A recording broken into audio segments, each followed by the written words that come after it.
Today is a video episode, so if you want to head on over to YouTube and check out what I look like today on a weekend with nearly no makeup and just hanging out in my office. I just got done with a client session and I'm feeling amazing. In fact, I poured myself a glass of wine, but it's nearly gone. That's okay. Who drinks and does a podcast? I do. Yep, it's true.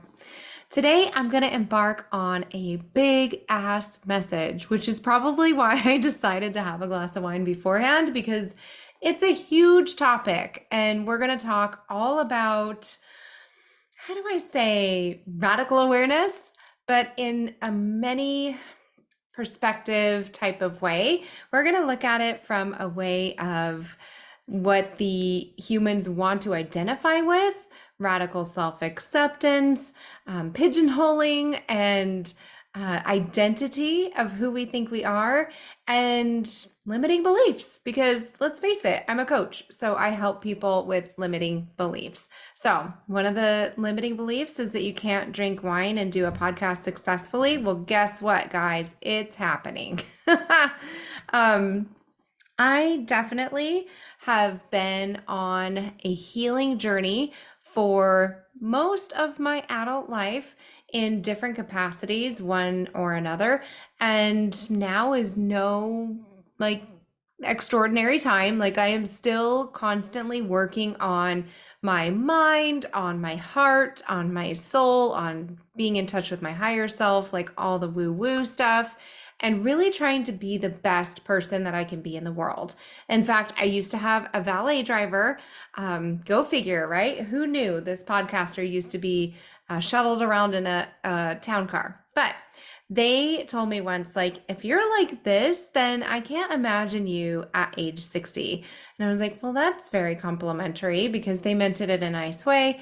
And we would have a lot of philosophical discussions. And you know who you are. I love you so very much. And I miss having you in my life. But today we're going to talk about limitations with radicalness and identity forged on this earth. I'm going to endeavor to talk about the duality nature of man versus creator, right? Or not creator, but I guess not versus, but just really what we think in our mind, because our brains are limited.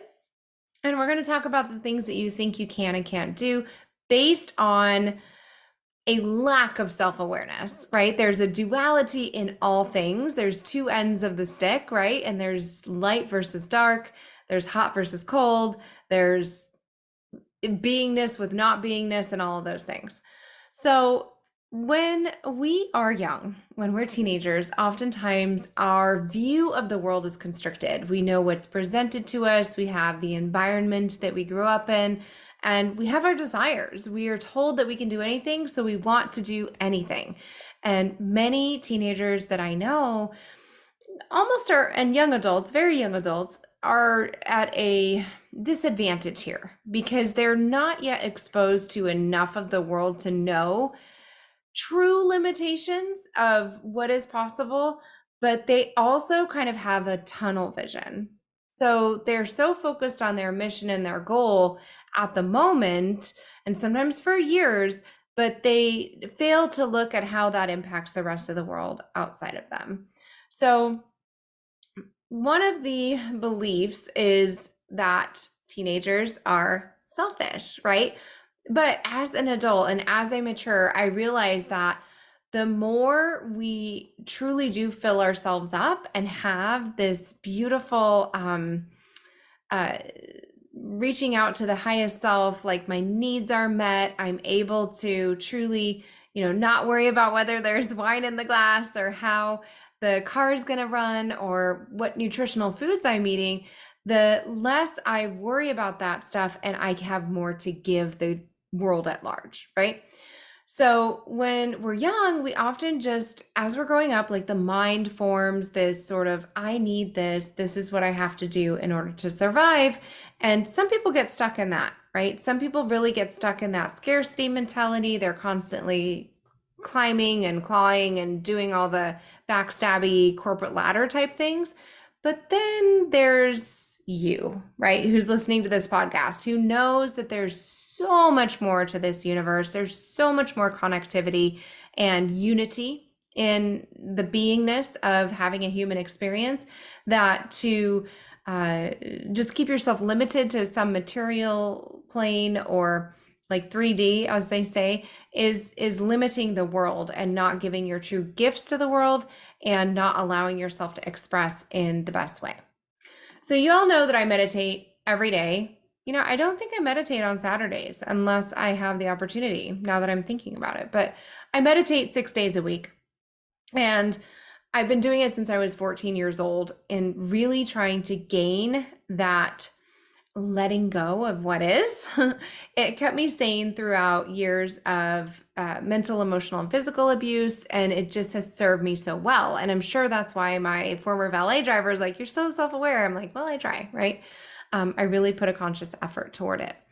But when the Hinduism expression of neti neti, which is not this, not this, or you can say not this, not that, comes into play, it's part of like the beginner's journey of a type of meditation that I actually, pardon me, I did when I was, I want to say in my 20s, after I'd been meditating for a long time.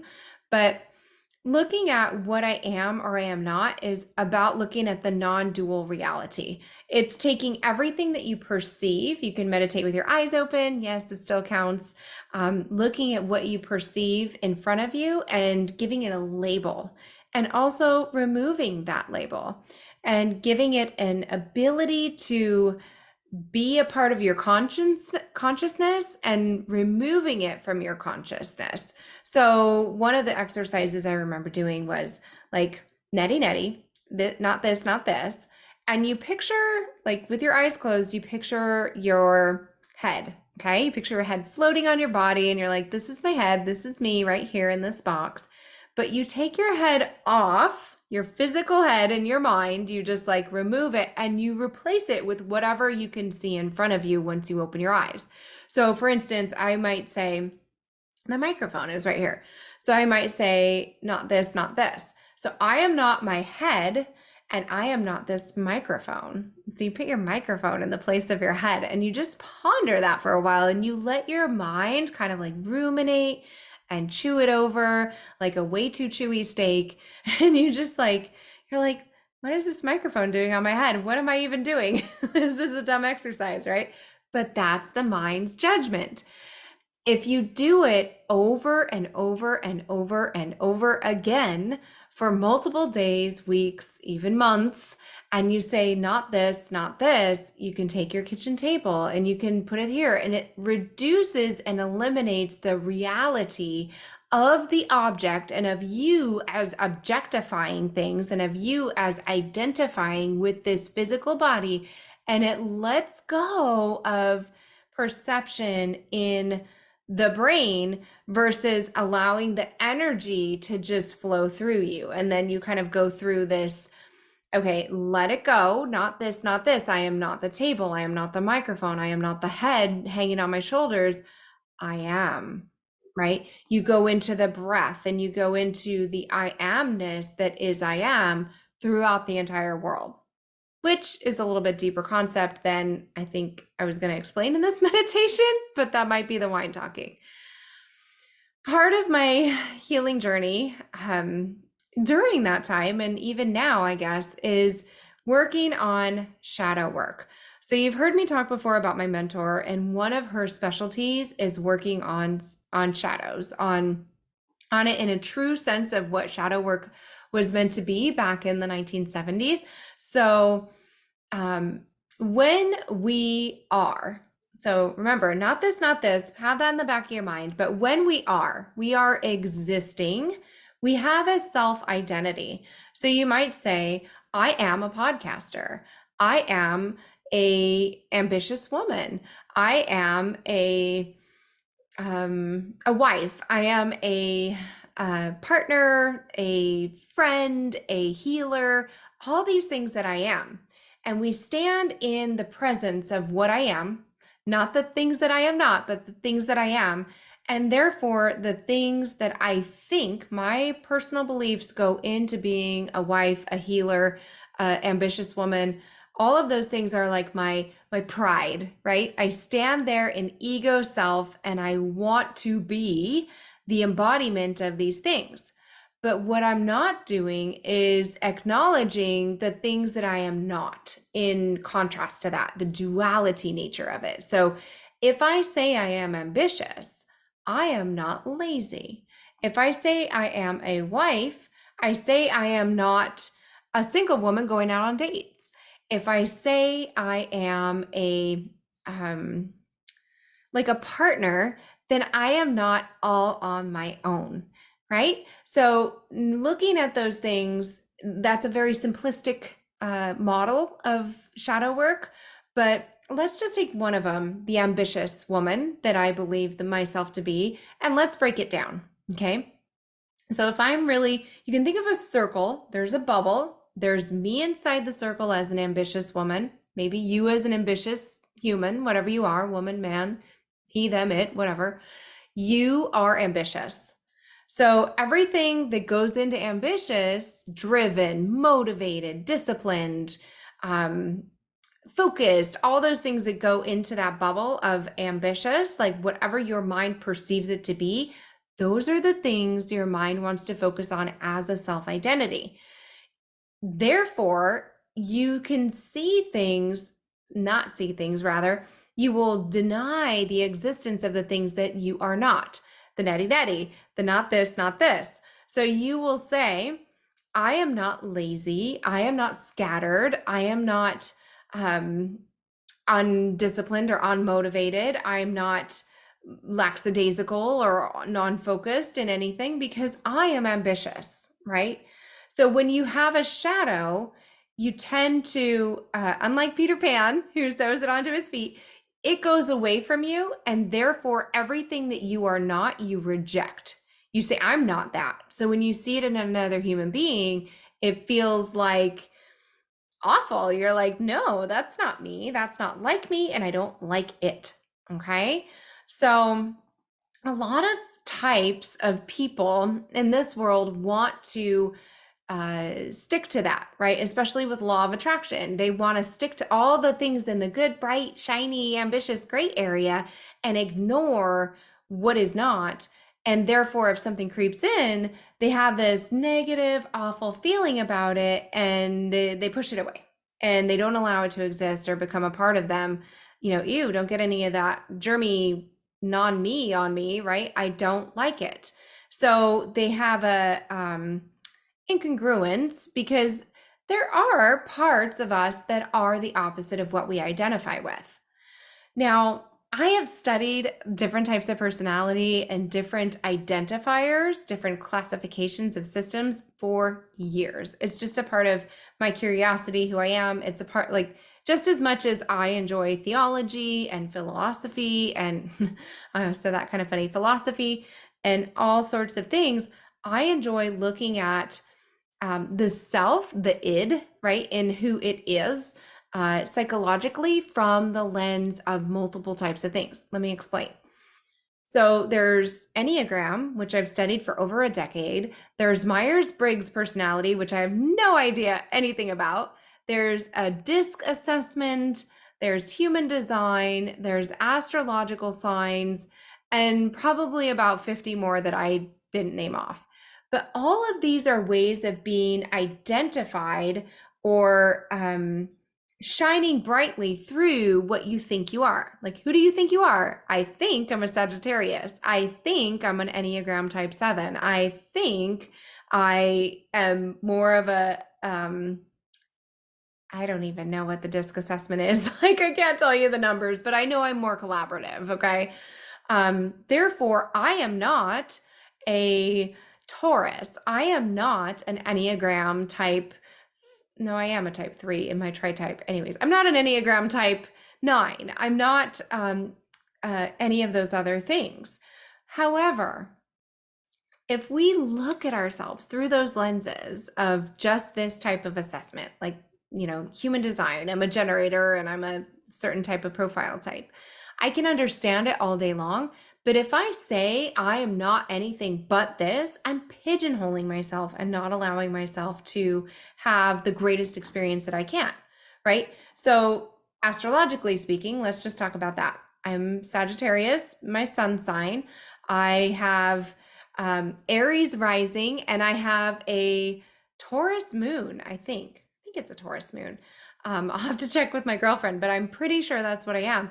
And therefore, I am not confined to just behaving or acting like a Sagittarius. There's nuances, there's certain ways of being this way. Do I sometimes have the work ethic of a Virgo? You bet. I am not just flighty, right? Do I sometimes have the friendship attracting ability of a Libra? Yeah. I mean, I am a human design generator, for goodness sakes. Let's look at it from that perspective, right? There's so many things that we can self-identify with that limit us. So when we have these identifiers and when we have these, I'll say disidentifiers, the shadow parts of ourselves, we typically tend to behave in ways that support those ways of being. Okay. If you're someone like me who's meditated for so many years, you probably are aware that there's a greater awareness than just the ego self who wants to uh, understand, be, believe, embody all of these types of ways of being. But if you're not, for sake of argument, if you're just now kind of stumbling onto the self-awareness path, the healing path, the woo-woo journey, I'm going to share with you a little bit about what they can do, what the pigeonholing does, the drawbacks or disadvantages of it. So if you say that I am an ambitious woman and I am not ever lazy, because of that identifier, because of that belief, you're going to have a hard time allowing yourself to relax, right? Because sitting around and doing nothing, drinking wine on a Saturday, like that is not something a lazy or an ambitious person would do. That's something a lazy person would do. Look at me, I'm thinking about wine and my words are stumbling. That's hilarious. So if I identify with being someone who is well off or rich, then I'm not going to want to wear like holy sweatpants or not wash my face or not do any of the types of things that identify as someone less than well-to-do, put together, having the advantages in their life that they can have, right? I'm never going to want to do that. One of the things that we can do to identify our limiting beliefs, like what do you think about yourself, right? Even if you don't know anything about any of the personality types or astrological signs or any of that stuff, and this is all like Greek to you, you still have beliefs about yourself. I guarantee it. Every single human being on the planet, even the most self-aware, self-actualized, realized person, still thinks that they are or aren't something, right? I believe that I have transportation to get somewhere. So you're probably not going to take the bus, right? If you have your own self mode of transportation. It's how you behave in the parameters of what you think to be true, because a belief is nothing more than something that you take on as truth. You believe it as a fact. So I want to give you some like a little exercise to do that helps you to work on your self-belief, to work on your awareness of self, what you're truly being motivated by, how you might limit yourself, and things that might be self-sabotaging. Because truly, it doesn't matter about any of that other stuff like Enneagram, Myers-Briggs, DISC, or astrology. None of that stuff really matters. Human design even. It's just an interesting way to pursue a lens of perspective of viewing the world. Would someone who is radicalized in their belief that this is how it is say that I'm wrong? You betcha. And I'm probably going to get like pushback on this, but that's okay. I want you to become the most aware and capable and able human that you can be, because it's really fun to look at the limits and adjust yourself to match what is possible. Okay. And I want to challenge you and say that anything is possible, even if you're a a Cancer sign, you can control your emotions, right? No matter what it is, like you have the ability to contradict popular opinion. Okay. So I'm going to share with you this exercise on adjusting your self belief and identifying limiting beliefs and smashing them to bits, because that's what we can do. Like, that's how we can get to be the best that we can be.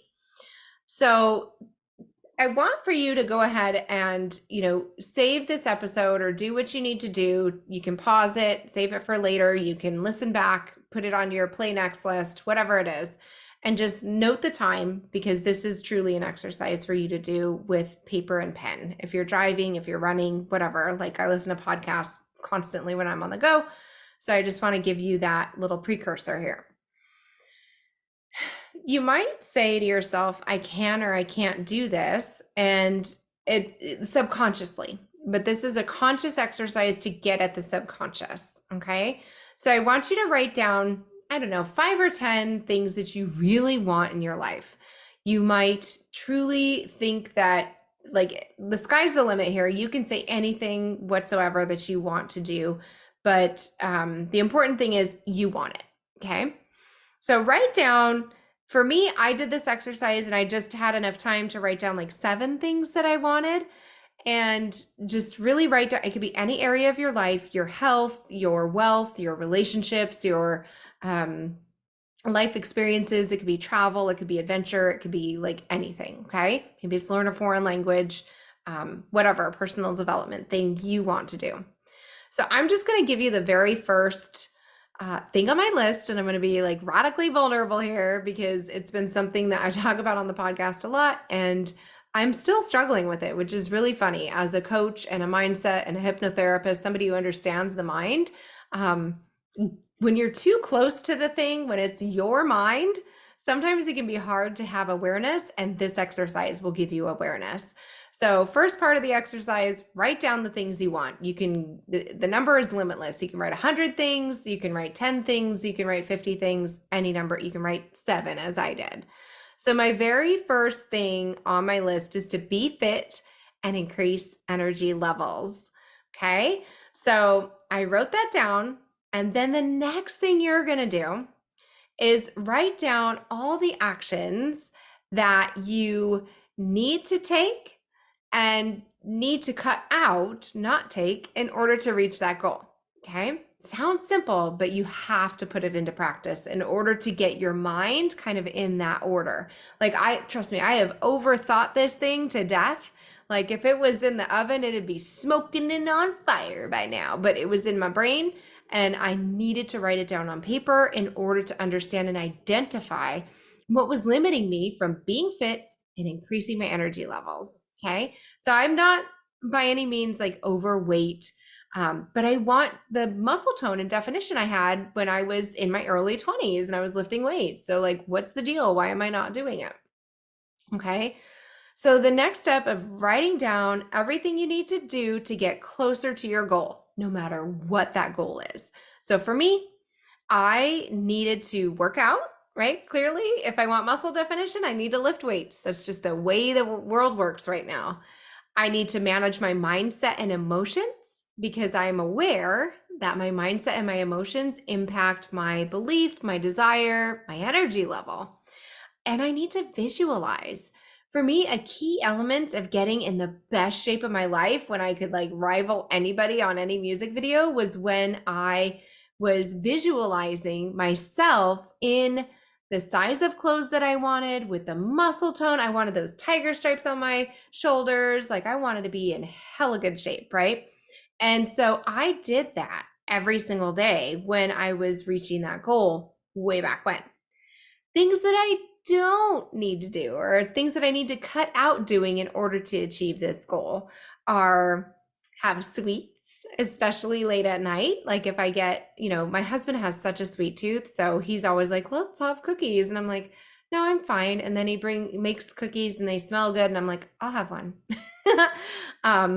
And I like ice cream too, on a hot summer day. The second thing would be worry. Like, don't worry. Cut out worrying about it, right? Because the more you worry, the more cortisol is produced in your body, and the less likely you are to in this instance, be physically fit. And number three is wine. So you see that there's not much wine in this glass. Well, I only have about 2 ounces at a time, so I'm not too worried about it. But I feel, and it's a belief that I have, that wine impacts my ability to get fit. And it makes perfect sense, right? So alcohol can be used, but shouldn't be like a part of a healthy, balanced diet. Like they never say that. I don't know where the wine food group is, but we need to talk to some people. So the next step is to write down why you're not doing those things. Okay. So I'm going to go ahead and just run through this for myself on my own list. Again, giving you a real life example so that you can see how it might work for you. Okay. So why don't I work out? Well, I'm afraid that there's not enough time. Okay. I get up at like 5:15 in the morning and sometimes I'm working till 10 o'clock at night and I'm afraid that I can't fit it in. I'm afraid of missing time with my husband. I'm afraid of the money it would cost to hire a personal trainer. And I I have overcome those in the past. I have gone up even earlier in the morning and started to run in the morning. I've cut out carbs. I've done all the things that I need to do, and the needle didn't move. Like the scale, the clothes, the muscle tone, all that stuff didn't shift, and I felt pain in my mind and my body and my life because I was more tired having gotten up earlier, and I was frustrated because my efforts went to, I say quote waste, but they didn't. The next thing is energy is lacking. I'm so tired, but I combated that because when you work out, like first thing in the morning, you get the endorphins, you get all that stuff going, and you feel good in your body throughout the day, throughout your life. And you actually increase your stamina, you increase your energy by working out. So that's kind of a contrasting or incongruent thought. So it creates resistance in my mind and in my body. And I'm stuck in this in between place. Like, I need more energy. I need to work out. Working out makes me get up earlier, so I'm going to be more tired, but working out is going to give me more energy. But I don't have the energy to work out. So you can see that kind of inconsistency in the thought. So behind that thought is a belief that working out makes me more tired. Because what do my actions prove? My actions prove I'm not doing it. So my actions prove the belief that I more strongly believe that working out is going to make me more tired. Okay. The next argument, and I'm going to challenge you, whatever you say, you think, I'm going to challenge you to find the opposite, the counterbalance to that argument. So I said I would miss out on time with my husband. Okay. So I wrote down, I can work out with my husband. Like, I don't know about you if you've ever had a workout partner or a training buddy or an accountability partner, or whatever you want to call it, or even your spouse that you work out with, but it's so much fun. It is so much fun to work out together and to get that like high, whether you're lifting weights or running, or, if it's a leg day, even you're like cheering each other on. You're like, come on, our legs are going to be jelly when we walk out of this place. It's going to be so much fun. So I know that my thought of missing out on time with my husband, it's false. It's fake. It's a limiting belief. I can throw that thought out the door because if I work out with my husband, I'm spending time with him, and it's quality good time too. It's not just eating ice cream and cookies, right? The endorphins are going to be there. I'm going to have much more energy. It's going to be amazing. The last part was like visualizing and not allowing myself to see it. Okay, that's part of the duality nature of this. So I know what it takes to visualize myself as a fit and thin and in shape kind of toned person, but I am seeing myself as overweight, as not fitting in my clothes the way I want to, as getting a little pillowy or soft on the edges. And I don't like that, right? So I'm like constantly focusing on what I'm not versus what I want to be and what I will become if I take the action toward doing the thing that's going to reach my goal. So I'm going to challenge you and say, What about what you believe, your thoughts, your limitations is becoming a self-fulfilling prophecy? Are you telling yourself that you're never going to get the promotion at work, so you never take on extra work assignments because it's never going to happen anyway? If you said instead, I can get that promotion if I want it, like it's mine for the taking, are you going to give more effort to take on the extra projects at work? Right?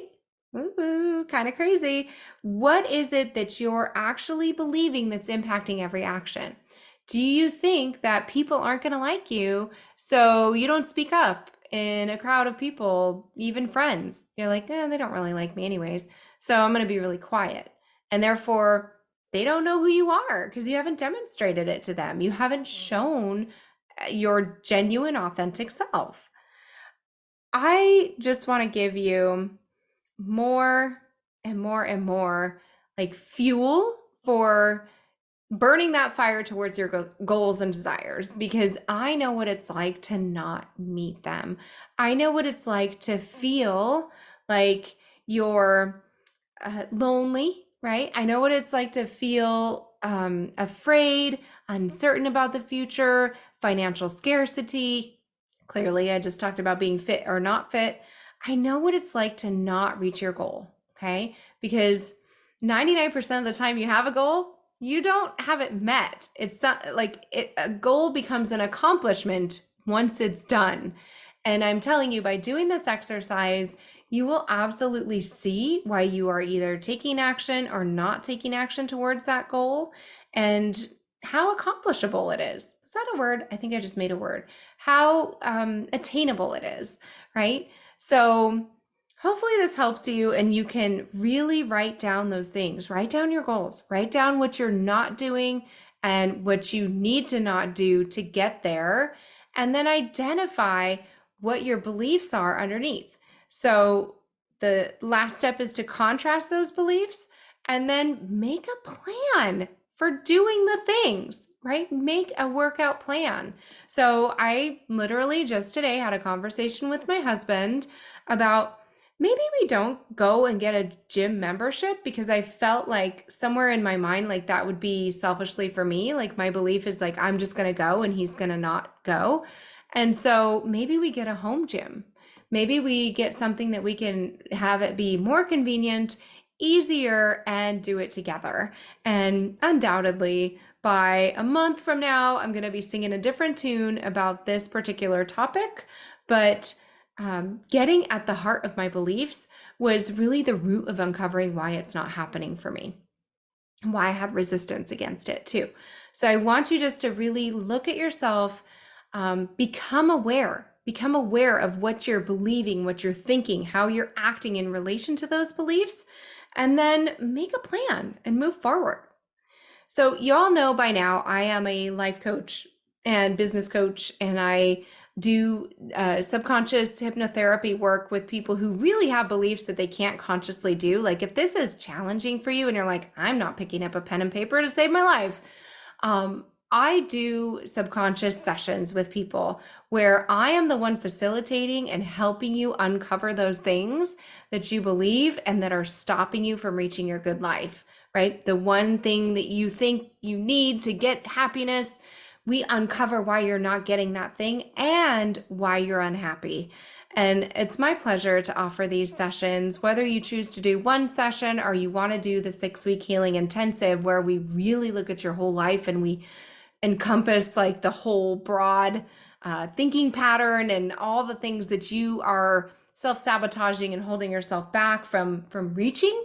And so head on over to www.quantumhighways.com, book yourself a discovery call with me, and we'll find out like what the next steps are and how you can work with me. Because I literally just got off of a call with a client that she had things that she had no idea. She was cloudy and fuzzy in the beginning. And by the end of our call, an intensive call, again, it's healing intensives, she's like, I feel like a new woman. I feel like the picture of the 3 women, and she's the woman in the middle from maiden to mother and able to move forward with clarity, with ease, confidence, and looking forward to her new beginning. And I want that for you. Whether you're, woman and mother or a man and father, brother, sister, lover, you name it, whatever identity you have, I want to bring awareness to what you think you're not so that you can become